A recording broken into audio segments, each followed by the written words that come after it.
इस समय electronic media, print media, digital media और सोशल मीडिया में राजेश मेहता के 15 लाख करोड़ के घोटाले की बात हो रही है। और जो पहले होता आया वही फिर से हो रहा है। तू मैं आरोप प्रत्यारोप, नूरा कुश्ती बतौलेबाजी, तू चोर मैं सिपाही। इस समय 15 लाख करोड़ के घोटाले की बात तो हो रही है, लेकिन इस बात पे चर्चा नहीं हो रही है कि ये घोटाला चीन में क्यों नहीं होता, जापान में क्यों नहीं होता, सिंगापुर में क्यों नहीं होता, अमेरिका में क्यों नहीं होता, भारत में क्यों होता है। और जब जब घोटाले हुए तब आरोप प्रत्यारोप, नूरा कुश्ती बतौलेबाजी हुई है, प्रेस कॉन्फ्रेंस हुई है, लेकिन अस्थायी समाधान की बात कभी नहीं हुई। 1948 में जीप घोटाला हुआ, 1950 में मुंद्रा घोटाला हुआ, 1971 में नगरवाला घोटाला हुआ, 1985 में फॉर्डर स्कैम हुआ, 1987 में बोफोर्स स्कैम हुआ, 1991 में पामोली स्कैम हुआ, 1992 में स्टॉक मार्केट स्कैम हुआ, और तू मैं आरोप प्रत्यारोप हुआ, नूरा कुश्ती बतौलेबाजी हुई, तू चोर मैं सिपाही हुआ, मामला ठंडा पड़ गया, फिर एक नया स्कैम हो गया।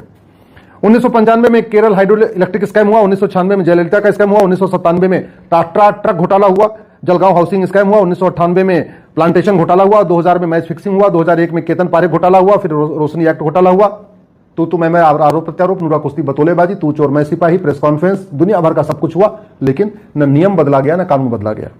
2002 में स्टैम्प पेपर घोटाला हुआ, फिर उसके बाद प्रोविडेंट फंड घोटाला हुआ, फिर ताज कॉरिडोर घोटाला हुआ, 2003 में अनाज घोटाला हुआ, टीचर रिक्रूटमेंट स्कैम हुआ, 2004 में मानेसर लैंड स्कैम हुआ। खूब चर्चा हुई थी रॉबर्ट वाड्रा के घोटाले की, गांधी परिवार के घोटाले की, हुआ कुछ नहीं। 2005 में पनडुब्बी घोटाला हुआ, 2006 में लुधियाना सिटी सेंटर घोटाला हुआ, नेवी वार रूम लीक घोटाला हुआ, 2008 में हसन अली के टैक्स चोरी का खूब मामला आया था, खूब चर्चा हुई थी, प्रेस कॉन्फ्रेंस, सब कुछ हुआ, तू मैं आरोप प्रत्यारोप, लेकिन नियम कानून नहीं बदला गया। 2008 में ही राशन घोटाला हुआ, 1,86,000 करोड़ का कोयला घोटाला हुआ, 1,36,000 करोड़ का 2G घोटाला हुआ, कैश फॉरवर्ड घोटाला हुआ, 2009 में सत्यम घोटाला हुआ, 2010 में हाउसिंग लोन घोटाला हुआ, फिर कॉमनवेल्थ घोटाला हुआ, आदर्श हाउसिंग घोटाला हुआ, कॉमनवेल्थ घोटाला हुआ, 2G घोटाला हुआ, कोयला घोटाला हुआ, आदर्श हाउसिंग घोटाला हुआ, तू मैं हुआ, आरोप प्रत्यारोप हुए, नूरा कुश्ती बतौलेबाजी, तू चोर मैं सिपाही, प्रेस कॉन्फ्रेंस, सब कुछ हुआ, लेकिन एक भी नियम, एक भी कानून, एक भी सिस्टम बदला नहीं गया। 2011 में पोर्ट स्कैम हुआ, 2012 में ग्रेनाइट स्कैम हुआ, फिर जंगल घोटाला हुआ, फिर कोयला घोटाला हुआ, वक्फ बोर्ड घोटाला हुआ, सिंचाई घोटाला हुआ, एनआरएचएम घोटाला हुआ, उसके बाद खनन घोटाला हुआ, बालू घोटाला हुआ, नेशनल हेराल्ड घोटाला हुआ। तू मैं हुआ, आरोप प्रत्यारोप, नूरा कुश्ती बतौलेबाजी, तू चोर मैं सिपाही, प्रेस कॉन्फ्रेंस, सब कुछ हुआ, लेकिन एक भी नियम कानून नहीं बदला गया।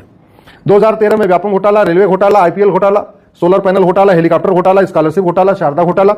2014 में पर्ल स्कैम घोटाला, सिलीगुड़ी जलपाईगुड़ी घोटाला, राजीव गांधी फाउंडेशन घोटाला, खूब तू मैं आरोप प्रत्यारोप हुआ, नूरा कुश्ती बतौलेबाजी हुई, लेकिन एक भी नियम कानून बदला नहीं गया।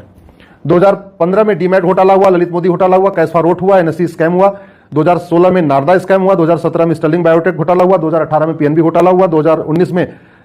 आइनक्स घोटाला हुआ, 2020 में गोल्ड स्मगलिंग का घोटाला हुआ, जो केरल में गोल्ड स्मगलिंग हुई थी, 2021 में शराब घोटाला हुआ दिल्ली में, जिसमें केजरीवाल भी गए थे जेल में, 2022 में बंगाल टीचर घोटाला हुआ।